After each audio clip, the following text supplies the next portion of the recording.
Hi hello అందరికీ నమస్తే.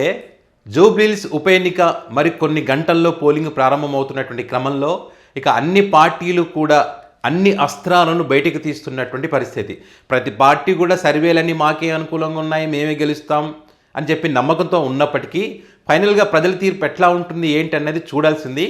అయితే ఇక్కడ ప్రతి ఓటర్ని కూడా ఆకట్టుకోవడం కోసం ఏ ఒక్క ఓటు కూడా పక్క పార్టీకి పడకూడదని చెప్పి అన్ని పార్టీలు ప్రయత్నం చేస్తున్న క్రమంలో ఇక్కడ ప్రధానంగా చాలా చాలా చాలా ప్రతిష్టాత్మకంగా తీసుకుంది అయితే రేవంత్ రెడ్డి గారు.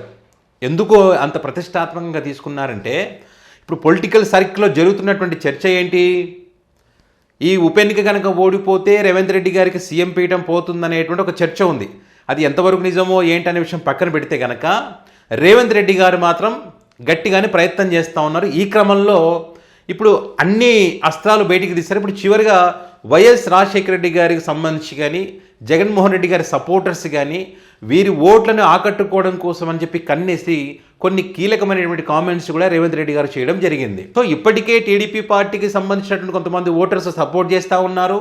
అందులో భాగంగా ఇంకా ఆకట్టుకోవడం కోసం అని చెప్పి ఎక్కడో ఒక భయం వేస్తారా లేదా అనే ఒక భయంతో ఏదైతే నందమూరి తారక రామారావు గారి విగ్రహాన్ని మైత్రివనంలో ఏర్పాటు చేస్తానని చెప్పి కామెంట్ చేసిన క్రమంలో కొన్ని విమర్శలు కూడా వచ్చినాయి.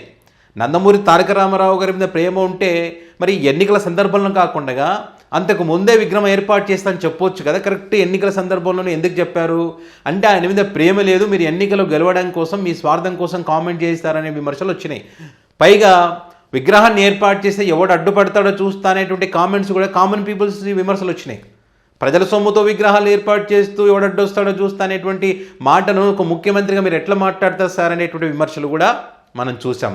అండ్ అదేవిధంగా అజరుద్దీన్ గారికి సంబంధించి మంత్రి పదవి ఇస్తే బీఆర్ఎస్ పార్టీకి బీజేపీ పార్టీకి కడుపులో మండింది, దేశం కోసం క్రికెట్ ఆడినటువంటి గొప్ప వ్యక్తికి మంత్రి పదవి ఇవ్వకూడదా అని చెప్పి రేవంత్ రెడ్డి గారు ఏదైతే అన్నారో మరి నిజంగానే దేశం మీద ప్రేమ ఉంటే దేశం కోసం క్రికెట్ ఆడిన వ్యక్తికి న్యాయం చేయాలని అనుకుంటే ఈ ఉప ఎన్నిక సందర్భం కాకుండా గతంలోనే మంత్రి పదవి ఇచ్చి ఉండవచ్చు కదా, ఎందుకు ఇవ్వలేదు అంటే మీకు దేశం మీద ప్రేమ లేదు, ఆ క్రికెట్ ఆడిన వ్యక్తి మీద ప్రేమ లేదు. ఇక్కడ మైనార్టీ ఓట్లను ఆకట్టుకోవడం కోసమని ఆ రకమైనటువంటి రాజకీయం చేశారనేటువంటి అభిప్రాయాలు ఉన్నాయి. పైగా ఎంఐఎంను కూడా పక్కన పెట్టించి వాళ్ళ సపోర్ట్ కూడా తీసుకున్నారు. అండ్ ఇంకొక విషయం ఏంటంటే ఇక్కడ నవీన్ యాదవ్ గారిని గెలిపిస్తే నా కుడిభుజంలో ఉంటాడు, ఆ తర్వాత కావాల్సినటువంటి డెవలప్మెంట్ కానీ విద్య వైద్యం కానీ వీటన్నిటికి సంబంధించి నేను చేస్తాను అనే మాట ఏ రకంగా అంటారు సార్? ఇక్కడ ఉప ఎన్నిక గెలుపుకి మీకేం సంబంధం లేదు కదా. అంటే ఆల్రెడీ ముఖ్యమంత్రిగా ఉన్నారు, మీరు చేసిన పనులన్నీ చేయొచ్చు.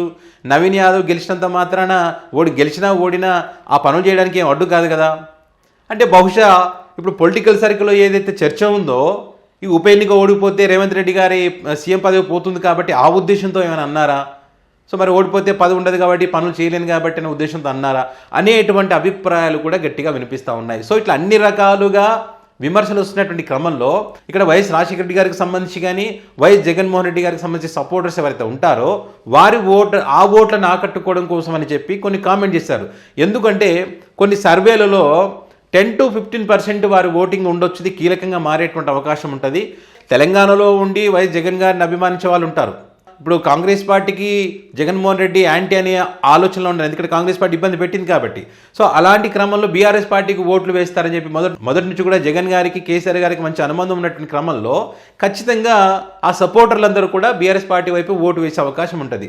దీన్ని దృష్టిలో పెట్టుకొని రేవంత్ రెడ్డి గారు ఏంటి గతంలోనేమో 1990 ఆ ప్రాంతంలో నేదురుమల్లి జనార్దన్ రెడ్డి గారు చేసినటువంటి అభివృద్ధి గురించి మాట్లాడినటువంటి రేవంత్ రెడ్డి గారు ఇప్పుడు ఏమంటారు, ఎన్నికల సందర్భంగా ఈ 3-4 రోజుల క్రితం మాట్లాడినటువంటి మాటలు ఏంటి, 2004 నుంచి 2014 వరకు వైఎస్ రాజశేఖర రెడ్డి గారు హయాంలో చేసినటువంటి అభివృద్ధిని చూడండి అని చెప్తా ఉన్నారు. హైదరాబాద్ ప్రాంతానికి అంటే ఔటర్ రింగ్ రోడ్స్ అయితేనేమి, ఎయిర్పోర్ట్స్ అయితేనేమి, మెట్రో అయితేనేమి, ఇట్లా అనేక రకాల డెవలప్మెంట్స్ వైఎస్ఆర్ గారు ఏవైతే చేశారో ఆ వైఎస్ఆర్ గారు అభివృద్ధిని చూడండి అని చెప్తా ఉన్నారు.